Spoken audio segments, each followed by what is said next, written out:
Today in this video, we're going to talk about the bad Etsy advice that I've seen circling around the internet. And this is particularly helpful for beginner Etsy sellers or if you're not making a lot of money yet on Etsy. Okay, let's jump into the bad Etsy advice. The first piece of bad Etsy advice I want to talk about is niching down. Now, whoa, before your head pops off, I want to explain myself here. So I am a big advocate for niching down. In my program, Marketing for Makers Academy, I actually teach my students how to niche down the correct way. But I think that seasoned sellers and business coaches and Etsy coaches really push niching down sometimes too early, because there are two types of people when you're starting your business. There's people that know what they want, and then there's people that have no clue. So I was in the bucket where I had no clue what type of shop I wanted to start, and I just needed that trial and error and that experimental phase in order to figure it out. So I teach my students how to find a niche that is profitable emotionally and financially. But if you have no clue what you want to create, what you want to niche down on, then my suggestion for you would be to start experimenting and start doing it right now and quickly, because the quicker you experiment, the quicker you're going to figure out what you want to niche down on, and you can start taking that business seriously. And if you don't know where to start, then just start with the product that's going to get you into action the fastest, because we'll never really be able to think our way through to the finish line. So take action, and I promise you things will start to get more clear. The second piece of bad Etsy advice is to charge what you're worth. Now, let me explain myself. So I see a lot of Etsy sellers that are new to the platform that have no sales and no reviews charging the same price or even more money than a seasoned seller that has a lot of sales and a lot of reviews. So you have to look at it objectively and ask yourself, why would someone purchase something from a shop that has no reviews and no sales when they can get a very similar thing from someone more experienced where there's a lot more social proof?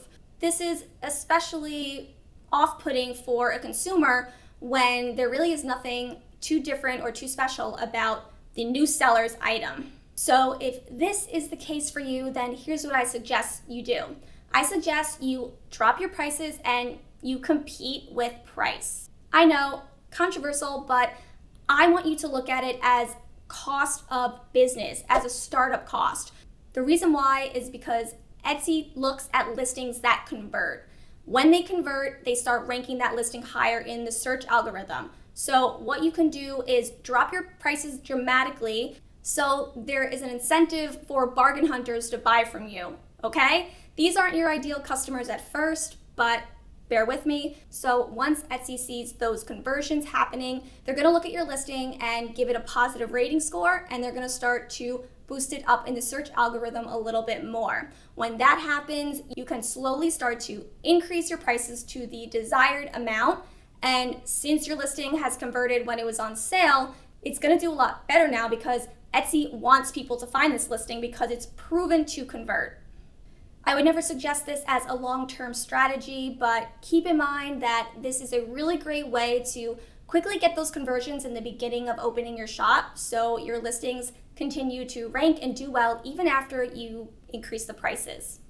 Bad Etsy advice for beginners number 3 is have a strong visual brand. Okay, so branding is way more than your colors and the fonts you use. It's also the language you use in your copy, your style, and your archetype of your brand, your mission, your brand voice, etc. If you don't know anything about branding and design, then going to a professional is 1, pretty expensive, and 2, odds are you don't know enough about your business and the vision for your business and your target audience to really make decisions about your brand anyway, or at least decisions that you'll be happy with for a long time. Knowing the vision of your brand and understanding your ideal customer avatar intimately is important because we're using what they want, your ideal audience, in order to build a brand that they would love. It's not all about your preferences, it's also about your ideal audience. So if you don't know your ideal audience well and you don't have a clear vision for your brand, then odds are you're going to be spending a lot of money up front for something you want to change probably within the year. My suggestion is try your hand at DIYing your logo. I always suggest that simple is better, so less is more. You can search online, find a font that you like, and then import that font into Canva to create a really simple logo like I did for Love Lissy. And then when you're more clear about your business and your target audience, you can hire a professional to do it the right way. The next piece of bad Etsy advice is Etsy SEO is everything. So Etsy SEO is important, and that's why in Marketing for Makers Academy, there's a 30-minute in-depth video all about your Etsy SEO strategy that's gonna make sure that your Etsy SEO is on point. But most people tell me that their goal is to have consistent sales on Etsy. And you can't have consistent sales, especially if you're in a more competitive market, just relying on Etsy SEO. In order to have consistent sales, you need to have multiple streams of traffic. And the more traffic streams you have that are going into your shop, the more balanced your sales will be, the more consistent they will be. This is because if you have a bad week or a bad month from one of your traffic streams not pulling the usual amount of traffic, you'll have your other streams of traffic still doing their job. In MMA, I teach my students how to make sure that their Etsy SEO is on point. I teach them how to drive traffic using Pinterest, email marketing, and content marketing. So there are multiple streams of traffic coming into your shop so you can have those more consistent sales. Also, have you ever found a listing on one of the first pages and you looked at it and their SEO really didn't seem that great? Well, that could be because that seller is actually doing a really good job driving external traffic.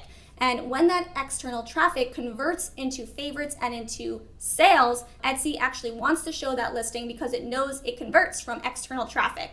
So yes, external traffic can help you get sales, but it can also help you in the Etsy algorithm, because if you're converting, then Etsy is going to rank you higher in the search algorithm, even for keywords that you might not be using. So all this to say, Etsy SEO is important, but it is not the end-all be-all, and you'll have much more success and more consistent sales by having multiple streams of traffic. FYI, the waitlist for Marketing for Makers Academy is now open. If you're interested in learning when MMA 2.0 launches, then you want to sign up for that waitlist. The link is in the description box below this video, and you might even get a little bonus or two when you sign up for the waitlist. So if you're interested, you want to increase that traffic and sales on Etsy, then go to the link below and sign up. The next piece of bad Etsy advice is to have a lot of listings. Now, you don't need a lot of listings to make a lot of sales. It really does depend on how competitive the market is. So when I was selling personalized champagne flutes, I had under 20 listings and I was making about $2K to $4K per month gross before taxes and fees, pretty much every month, between $2,000 and $4,000. So under 20 listings, I think that's not a lot of listings at all. If you're in a more competitive market like wall art or jewelry, then yeah, maybe you do need more listings in order to be found because of the sheer volume that is on Etsy. But remember, quality is always better than quantity, meaning you need to know what the market wants, and you figure out what the market wants by taking one or several different types of products that you want to sell and adding different colors, sizes, styles, etc., and seeing what actually works in the marketplace. And then based off of what's working, you can tweak, improve, and make more of what's working. And that's how you can grow the amount of listings instead of just throwing anything up there just because you think you need more. So just remember, quality over quantity, and you can grow it slower so you actually know that you're building something that people actually want. Similarly, another bad piece of advice is that Etsy wants you to keep making new listings because they want to see you active on the platform. Creating new listings just for the sake of creating new listings is honestly the biggest waste of your time. Etsy wants to see listings that convert. They want to see those conversions, and those are the listings that they're going to rank higher in the search algorithm. So please don't just create a new listing because you feel that you need to create a new listing. Only do it if you want to do it, if you want to test a new product or a new style. And like I said earlier, my favorite way to create new listings would be to look at what's working, or you can do the market research, send out a product validation survey, so you're more certain that what you create is actually going to sell. So those are my 6 pieces of bad Etsy advice for beginners. If you're interested in more Etsy videos, you can check out these 2 right here. And as always, guys, thank you so much for watching, and I'll catch you in the next one. Bye, guys.